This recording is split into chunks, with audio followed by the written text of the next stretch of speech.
اسلام میں تعظیمی سجدہ حرام کر دیا گیا. عبادت کا سجدہ تو حرام ہے ہی. عبادت کا جو سجدہ ہوتا ہے وہ تو ہمیشہ کے لیے ہمیشہ حرام ہے، کبھی بھی وہ حلال نہیں تھا. جو فرشتوں نے سجدہ کیا وہ بھی عبادت کا تو تھا نہیں، اور یوسف علیہ السلام کے خاندان والوں نے جو ان کو سجدہ کیا وہ بھی عبادت کا نہیں تھا، ان کو معبود مان کر کے تو سجدہ کیا نہیں تھا. یہ سجدہ تعظیم کا تھا، احترام کا، پچھلی امتوں میں جائز تھا.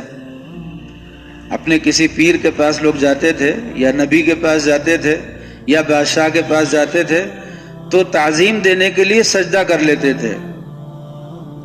یہ جائز تھا پچھلی امتوں میں، لیکن اسلام میں یہ تعظیمی سجدہ حرام ہو گیا. حضور پاک صلی اللہ علیہ وسلم نے صاف صاف لفظوں میں منع فرما دیا کہ اللہ کے علاوہ اب کسی کو سجدہ حلال نہیں ہے، تعظیم والا بھی.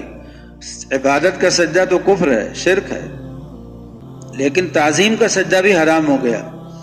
لیکن اس میں ہمارے بہت سے مسلمان بھائی مبتلا ہو گئے کہ وہ قبروں پر جا کر کے کہتے یہ ہیں کہ ہم تعظیم کا سجدہ کرتے ہیں، پیروں کو تعظیم کا سجدہ کرتے ہیں، بادشاہوں کو تعظیم کا سجدہ کرتے ہیں. حرام ہے ایسا کرنا.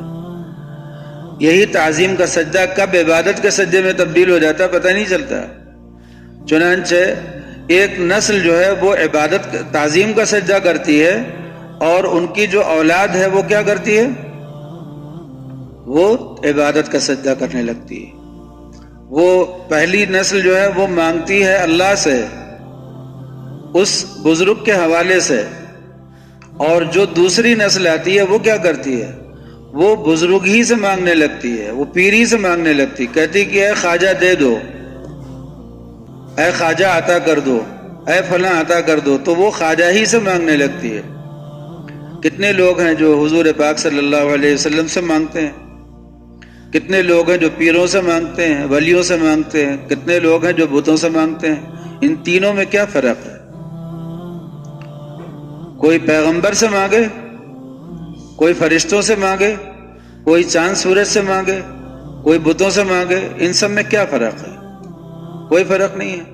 ہر سورہ فاتحہ میں ہر روز کتنی مرتبہ پڑھتے ہیں ایاک نعبد و ایاک نستعین، کہ اے مالک ہم صرف آپ ہی کی عبادت کرتے ہیں، آپ ہی سے مانگتے ہیں، آپ کے علاوہ کسی سے نہیں مانگتے. یہ کہتے ہیں نا ایاک نستعین، آپ ہی سے مانگتے ہیں. تو اب اگر کوئی آدمی کسی پیر سے مانگے، کسی ولی سے مانگے، کسی نبی سے مانگے، اور کسی مزار سے مانگے، اور کوئی آدمی جا کر کے کسی پتھر کے بت سے مانگ لے، اور کوئی آدمی چاند سورج سے مانگ لے، ان سب میں کیا فرق ہے؟ سبھی تو بت پرست ہیں. اسی لیے ایک غیر مسلم نے کہا بھی، انہوں نے کہا کہ ہمیں ان مسلمانوں سے کوئی دقت نہیں ہے جو پیر پرستی کرتے ہیں، اس لیے کہ ہم کھڑے کی پوجا کرتے ہیں، وہ لیٹے کی پوجا کرتے ہیں. ہم کھڑے سے مانگتے ہیں، بت کھڑے ہوتے ہیں، اور وہ لیٹے ہوئے سے مانگتے ہیں، تو ہم دونوں تو برابر ہی ہیں. تو انہوں نے کہا کہ ہمیں ان مسلمانوں سے کوئی دقت نہیں ہے جو مسلمان پیر پرستی اور قبر پرستی کرتے ہیں. دقت ان مسلمانوں سے ہے جو اللہ کے علاوہ کسی کی عبادت نہیں کرتے، اللہ کے علاوہ کسی سے مانگتے نہیں، اللہ کے علاوہ کسی سے خوف نہیں کرتے، اور اللہ کے علاوہ کسی سے امید نہیں کرتے. وہی مسلمان بس گڑبڑ ہیں ان کی نظروں میں، اور حقیقت میں یہی لوگ اللہ کی نظروں میں مسلمان ہیں. تو حقائق جو قرآن پاک میں بیان ہوتے ہیں یہ سائنس کے مضامین بیان کرنے کے لیے نہیں ہوتے ہیں.